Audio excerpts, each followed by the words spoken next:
They don't tell you this about getting older, that the darkness within doesn't fade. It just finds better places to hide. By 60, you've survived things most people wouldn't understand. Career struggles, heartbreak, maybe even burying people you loved. You've grown wise, sure. But Carl Jung would warn you, wisdom without integration is illusion. He once said, the shadow is a moral problem that challenges the whole ego personality, for no one can become conscious of the shadow without considerable moral effort. So while you think your inner chaos is behind you, what you've really done, in many cases, is lock the door to the basement and pretend it's no longer part of your house. But it is. The shadow never leaves. It just changes form. In youth, it's loud, tantrums, jealousy, lust, ambition.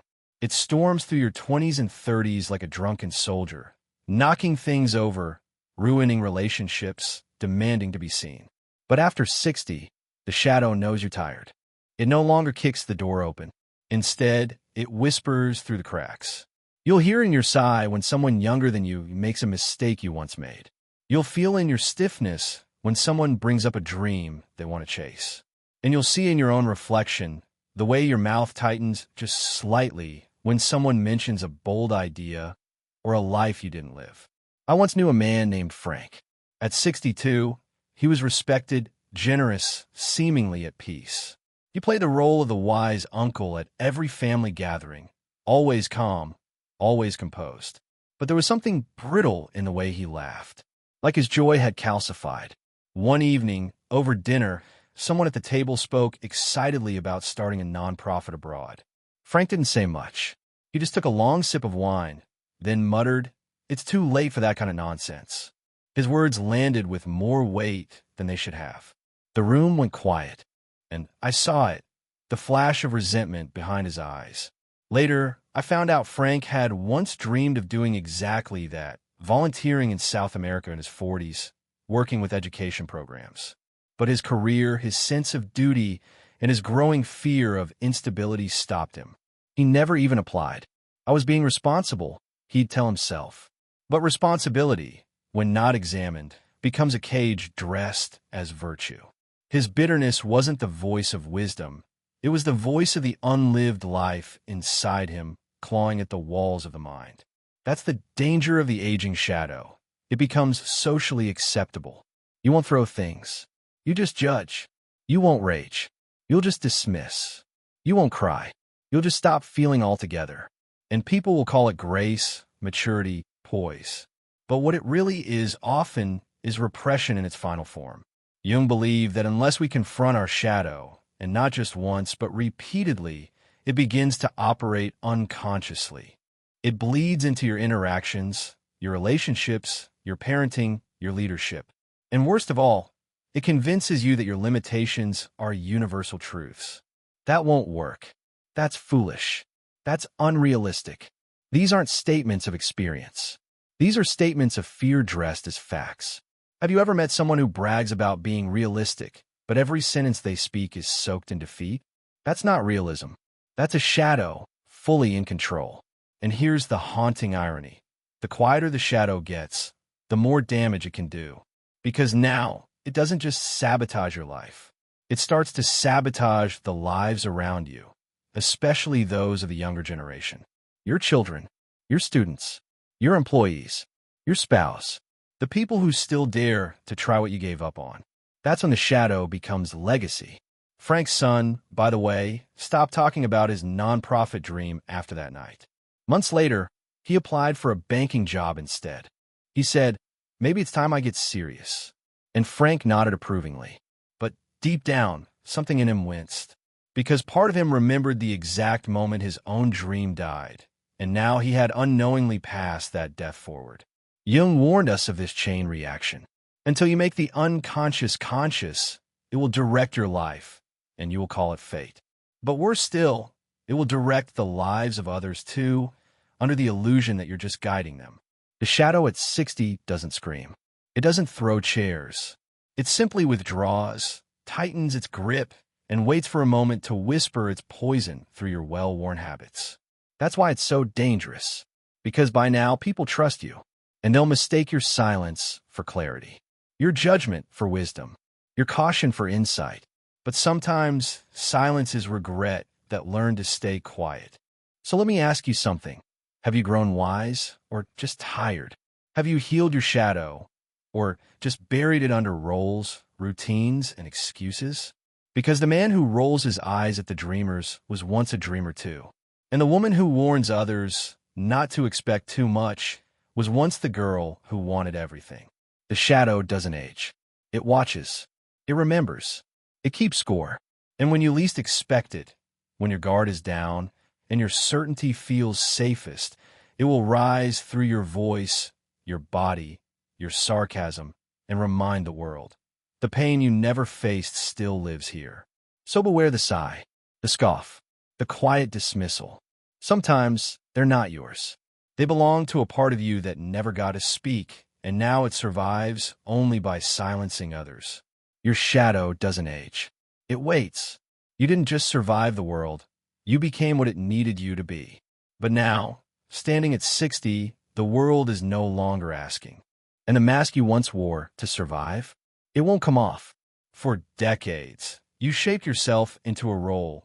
The good father, the loyal wife, the successful executive, the dependable neighbor. You became your reliability. You wore your strength like armor. But here's what Carl Jung knew, and what so few are ready to admit. That armor becomes your cage. The persona, Jung wrote, is only a mask of the collective psyche. It is a compromise between individual and society. In other words, it's not you. It's who you thought you had to be. And at first, it worked. The mask helped you get the job, raise the kids, avoid conflict, fit in, be praised. You told yourself this was maturity. That sacrifice of self was the price of love, duty, stability. But now that the applause has quieted, the roles have ended, and no one's watching, you realize you don't know what to do with yourself when no one needs anything from you. That's not peace. That's identity collapse. Jung warned us about this crisis. He said, "The greatest burden a child must bear is the unlived life of the parent." But what if you're the one carrying your own unlived life, packed tight beneath the image you built? Let me tell you about Margaret. She was a retired schoolteacher. 63. Everyone admired her. She was always composed, always calm. The perfect grandmother, always with a gentle smile and organized planner. But during one group workshop, as we spoke about letting go of old roles, Margaret broke down. She said, "I don't know who I am without the classroom.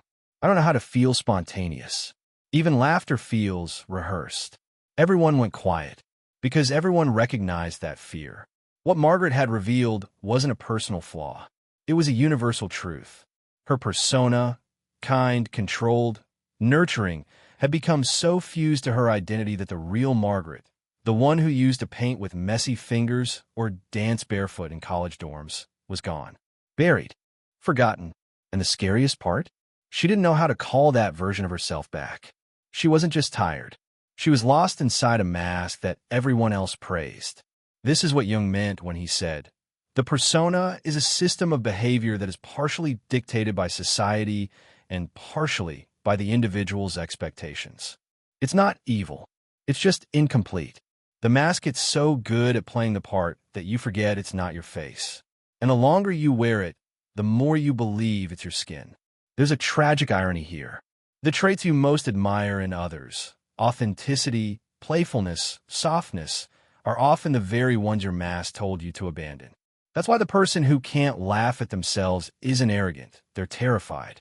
Terrified that if they crack the mask even once, the entire identity will crumble.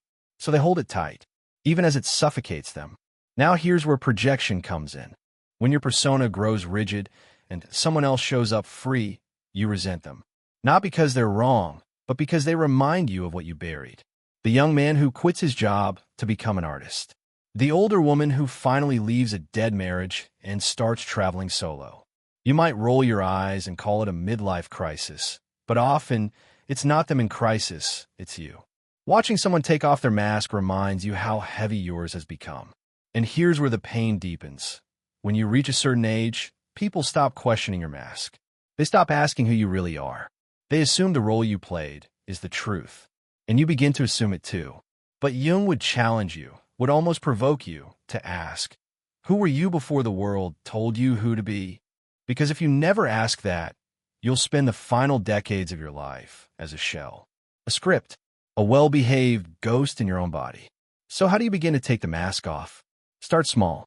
Sit alone and ask yourself, what part of me have I silenced to be accepted?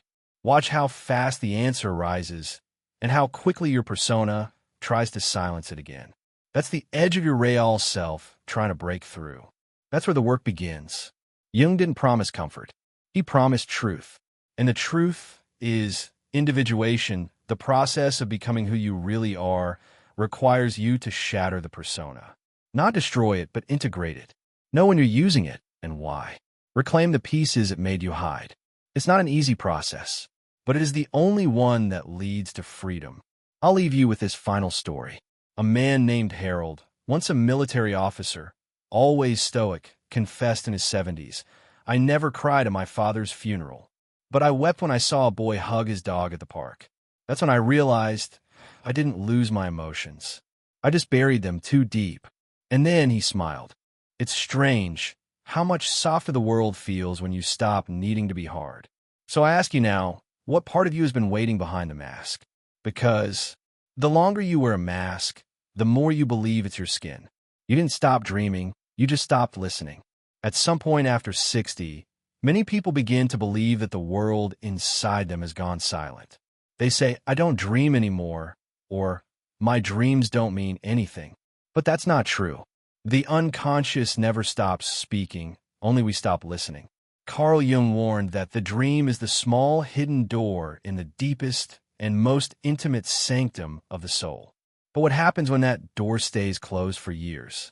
When you no longer try to open it, not out of fear but from fatigue?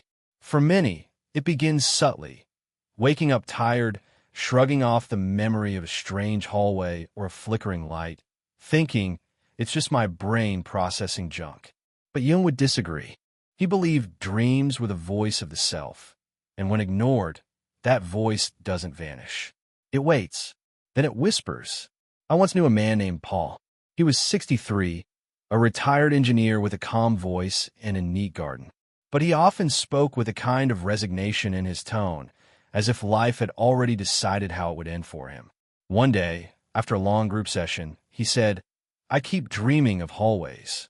Endless hallways. All the doors are closed. I don't know why I never try to open them." The room went quiet. Someone asked gently, "Have you ever wanted to open them?" Paul paused. "Not really. I think I'm scared of what I'd find." That single line, "I just keep walking," stayed with me for weeks. Because Paul's dream wasn't random. It was a story about avoidance, about possibility, about the fear of confronting the unlived parts of himself. He had been a devoted father, a brilliant professional, a quiet presence at his church. But he had also given up painting at 22, buried a secret love of poetry, and never once told his wife he sometimes cried when no one was home. In those dreams, every closed door was one he had walked past in real life. And in his mind, they remained sealed not by fate, but by habit. Jung believed that the unconscious speaks in symbols, and those symbols become more complex as we age. In childhood, we dream of monsters. In adolescence, of escape. But after 60, the unconscious becomes more poetic, using gardens, shadows, children, locked rooms. These aren't just metaphors. They are psychic instructions. The garden isn't just empty. It's asking you to remember when it was full. The child isn't just quiet. It's you, silenced by shame. The locked door isn't random. It's where you placed your pain. Why do these dreams come more frequently at night when we age? Because daytime becomes filled with noise, with routine, regret, and rationalizations. And the unconscious, as Jung taught, has no interest in your excuses. It only cares about wholeness. He wrote, "Until you make the unconscious conscious, it will direct your life, and you will call it fate." That is not a warning. It's a roadmap. Think about it. How many dreams have you dismissed? The one where you're falling, but no one catches you. The one where you're at a dinner table, and no one looks up. The one where you keep calling someone's name, but they walk away. These aren't errors in your mind's wiring. These are messages, unmailed letters from your soul, telling you it still hurts. And after 60, those messages often arrive with more urgency. Because time, once an ally, now becomes a mirror. And the mirror does not lie. There's something deeply ironic about it. The very people who say, dreams are for the young, are the ones who need them the most. Because in dreams, there are no masks, no roles, no performance. Just you, stripped of persona, facing the shadows you ignored. A friend of mine, Teresa, once dreamt of a blue room with cracked windows. When I asked her what she thought it meant, she said, "It feels like a place I once loved, but left too soon." When I pressed further, she confessed it reminded her of her first studio, the one she abandoned when she chose marriage over art. She had never stepped back into a studio again. But now her mind was bringing her back there, night after night, not to haunt her, but to invite her, to finish what she had started, to pick up the brush, to speak without permission. You see, the unconscious doesn't punish. It persists, it adapts, and it never forgets who you were before the world told you who to be. So if you're waking up from a strange dream, with a lingering feeling of confusion, sadness, or longing, don't dismiss it. Sit with it. Write it down. Ask yourself, what is this dream asking of me? The answer won't come all at once. But if you listen closely, it will come. Maybe it's time to open the door. Maybe it's time to stop walking past yourself. And maybe the most important conversation of your life is happening while you sleep. If you do not make the unconscious conscious, it will direct your life, and you will call it fate. They say wisdom comes with age, but that's the oldest lie we tell ourselves to avoid the mirror. In Jungian psychology, the archetype of the wise old man or woman represents guidance, integration, and deep inner knowing. But Jung was clear, this archetype is not granted by birthdays. It's earned through brutal, beautiful self-confrontation. Wisdom, Jung wrote, is nothing but the ability to live the symbolic life. And to live symbolically, to see your life not just as events, but as metaphors, wounds, and lessons, demands something terrifying. Reflection. Painful, often lonely reflection. Most avoid it. Instead, they age without evolving. They get older, but not deeper. They accumulate years, not insight. I remember a man named Henry. He was 74, a former Navy officer, respected in his community, feared at home. At his granddaughter's graduation dinner, she announced she wanted to become a sculptor. Henry didn't smile. He didn't congratulate her. Instead, he said coldly, "Why waste your intelligence on mud and rock?" The room froze. Later that night, I overheard his wife whisper to a friend he wanted to be an artist once. But his father burned his sketchbooks. That's the shadow, alive and unhealed, sabotaging what it once loved in others. Henry had survived war, led teams, built a house with his own hands. But he had never faced the deepest wound of all, the boy inside him who never got to create. And so, he ridiculed dreams, not because he was cruel, but because he had never buried the ashes of his own. The true wise elder doesn't give advice to feel powerful. They speak gently because they've learned how much noise comes from unresolved pain. They don't interrupt to feel heard. They listen because they know silence is where people reveal themselves. The archetype is earned not by preaching, but by practicing. And the hardest practice of all, facing your unlived life. Celia, now she was different. I met her at a retreat center in her late 60s. She was quiet, almost invisible in group sessions. But one afternoon, a younger man confessed he felt like no one really saw him. Celia spoke up for the first time in 3 days. She said, "I used to want to be loved. Now I want to be known." The words hit like lightning. No blam, no bitterness. Just truth, raw and integrated. That's the moment everyone turned toward her. She didn't raise her voice. She raised the room's awareness. Because wisdom doesn't seek the spotlight. It draws it by being light. Contrast her with another man at the retreat, Leonard, 68, who interrupted every conversation with a story about how things used to be. If someone shared pain, he'd say, "That's nothing. You should have seen what I went through." If someone offered vulnerability, he'd laugh. But when we gently asked him what he feared most about aging, he said, being ignored. The room fell silent, not out of judgment, but realization. Leonard wasn't wise. He was still shouting over the boy inside him who had never been heard. Jung would say Leonard mistook aging for integration. He never alchemized his wounds.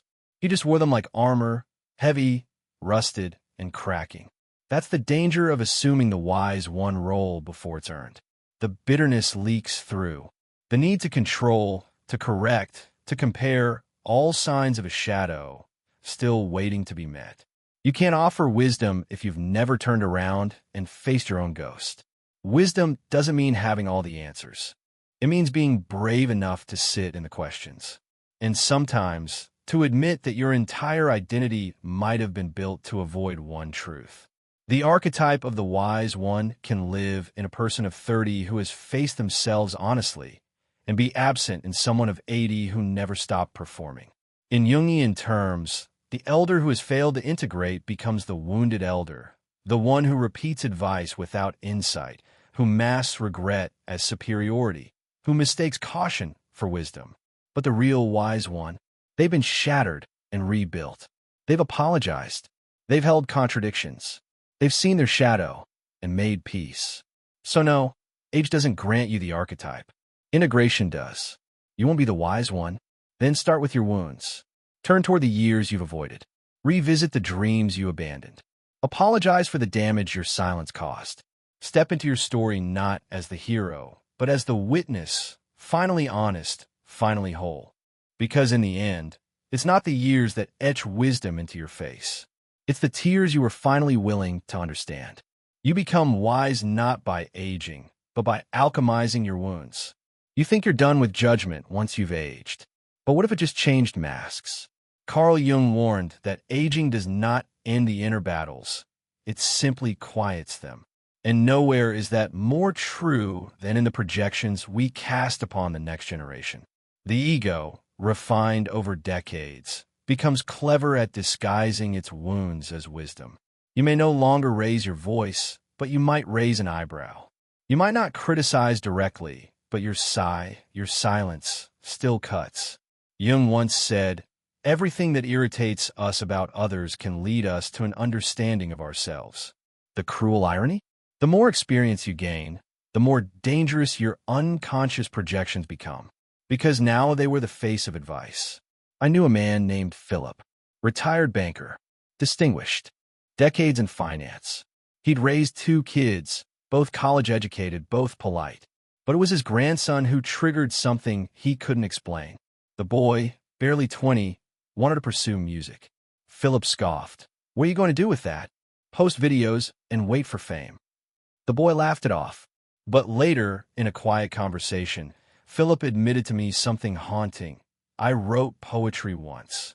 I even had a journal. Threw it out in '83. When I asked why, he looked away. Because men like me didn't survive softness back then. That moment stayed with me. Philip wasn't angry at his grandson's dream. He was mourning the part of himself that never dared. His judgment wasn't rooted in logic. It was grief. And that's projection, the shadow wearing concern as a costume. You don't realize it's happening because it often sounds responsible, practical. But underneath, it's a war between the self you were allowed to be and the one you secretly longed for. It's subtle. A daughter switches careers in her 40s and her mother clutches pearls. You had such a good job. Why give it up now? A grandfather watches his teenage granddaughter shave her head and start a podcast. You're being dramatic, he mutters. But maybe what he means is, I was never brave enough to stand out. So why should you? The older we get, the more we forget that judgment is often jealousy in disguise. And jealousy, Jung would argue, is a mirror to the shadow self, the unlived potential we locked away in exchange for approval. Jung believed that projection was one of the primary ways the unconscious reveals itself. We see in others the qualities we refuse to see in ourselves, especially those we've buried. And when those projections land on family, especially the young, they don't feel like guidance. They feel like shame. The father who never became a writer tells his son to get real. The mother who stayed in a loveless marriage warns her daughter about being too idealistic. These aren't warnings. They're regrets masquerading as wisdom. And here's the part no one talks about. Projection at 60 is more believable. You've lived. You've earned your place. So when you say, that won't work, it carries weight. But what if what you really mean is, it didn't work for me because I never tried?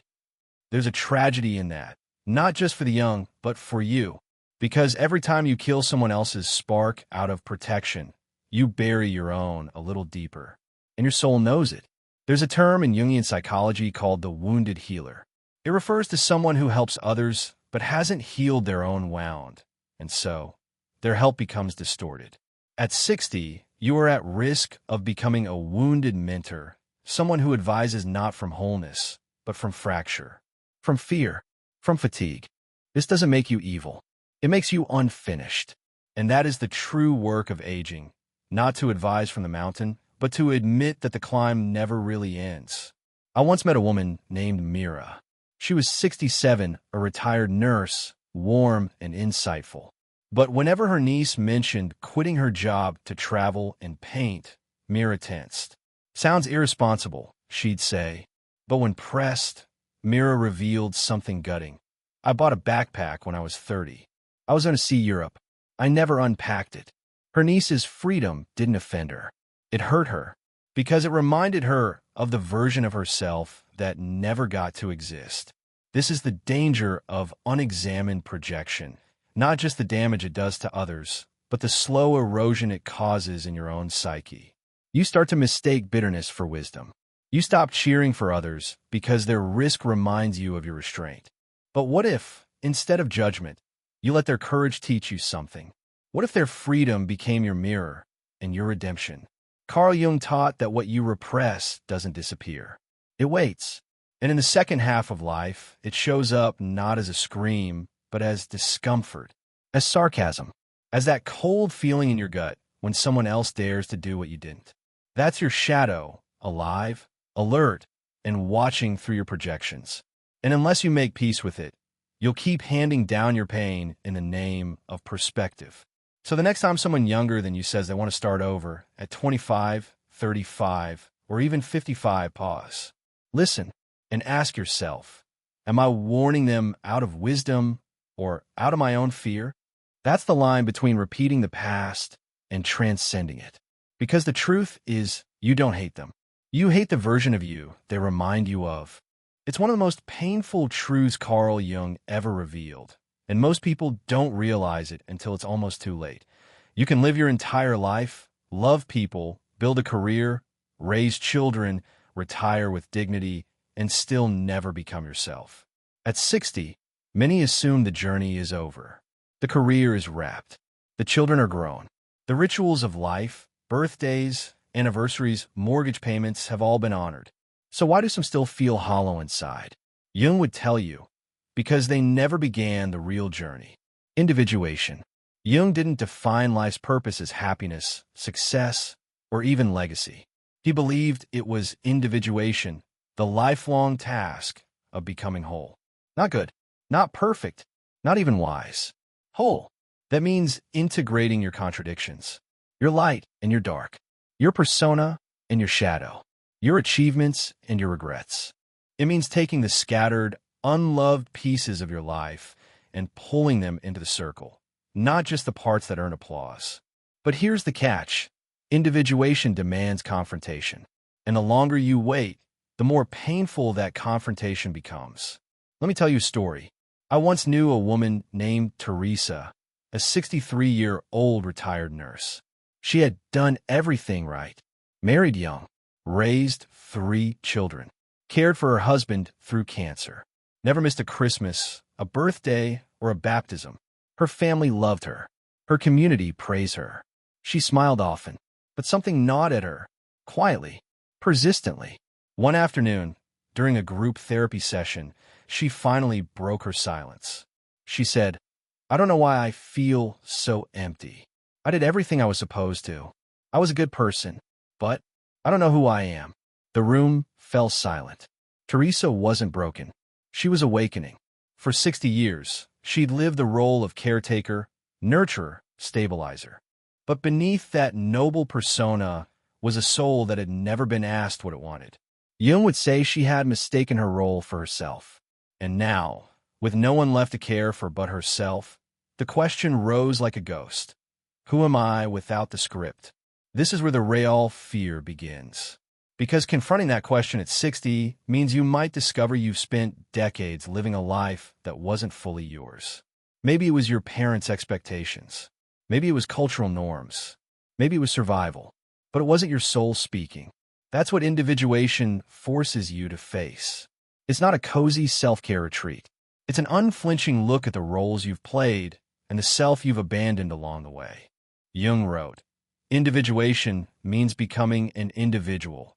And insofar as individuality embraces our innermost, last, and incomparable uniqueness, it also implies becoming one's own self." But most people, especially by midlife, are terrified of becoming one's own self. Why? Because it might mean burning down the scaffolding they built their identity on. The job titles, the family roles, the religious duties, even their pride. Have you ever met someone who retired and spiraled into depression? Or a widower who suddenly didn't know what to do with their days? Or a leader who, after stepping down, felt invisible? That's not failure. That's the persona dissolving, and the true self, still undeveloped, standing naked in the mirror. Teresa's journey didn't end in that therapy room. She began journaling, reading Jung, painting, and even traveling alone for the first time in her life. Not to escape, but to listen. She wasn't looking for something new. She was looking for what had been silent in her for decades. She told me once, "I don't need to be loved anymore. I need to be whole." That was the moment she stopped performing and started becoming. Here's the dramatic irony. The older you get, the more urgent individuation becomes, yet the harder it is to begin. Your patterns are deeper. Your roles more solidified. The mask sticks closer to the skin. That's why Jung called it a moral effort. It's also why most people never do it. They just grow older, not deeper. They become caricatures of who they were at 40. Their beliefs harden. Their curiosity fades. Their resentment grows, especially toward those who do change. You've seen it. The parent who mocks their adult child's spiritual journey. The elder who sneers at therapy. The retiree who scoffs at travel, art, or adventure as childish. They're not angry at others. They're angry at their own soul for still whispering after all these years. Jung warned us, until you make the unconscious conscious, it will direct your life and you will call it fate. That's the real tragedy. Not misfortune, not failure, but misalignment, a life spent following a script you didn't write, then wondering why the final act feels hollow. But here's the hopeful truth. Individuation can begin at any age. Even now, especially now, Jung believed that the second half of life was not a decline, but a sacred invitation, an opportunity to reclaim what was lost, silenced, or abandoned. But you must begin, and beginning will cost you. It'll cost your pride, your roles, your illusions of who you were supposed to be. It will hurt, but it will be real. And maybe, just maybe, that's when your life will stop being a performance and start being a truth. Individuation is not self-improvement. It is self-confrontation.